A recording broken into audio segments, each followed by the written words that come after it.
igongona riria rikuyuirwo ni maithori iria mwanake wa ukuru wa miaka 29 Bernard Iburu kuma itura ria Muchaka Gatũndũ ya rũgongo uria warathiirwo kangema hindi ya mirurungano ya Sabasaba.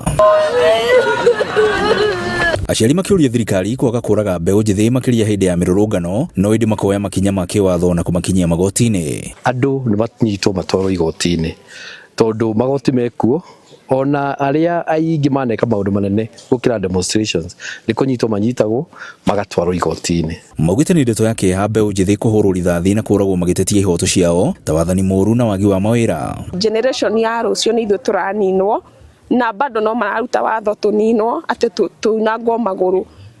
Ithu tikurutwo tutarutitwo ni turutitwo turaumira bara kuga kiria twagite twina ruo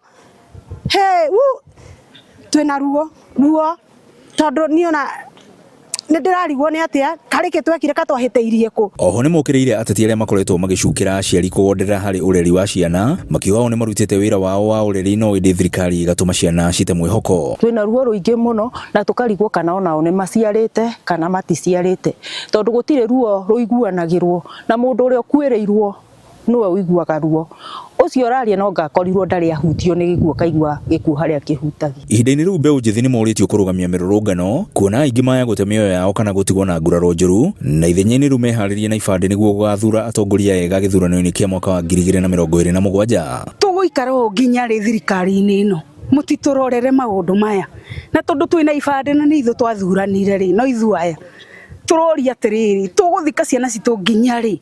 Family ya Mburu ikimucakaya ta mundu urani na rucio runene mbere yake. Ndi murakaru muno ni thirikari ya ruto gukuraga mwana wakwa no ndirahoya Ngai aige muoyo waku handu hega.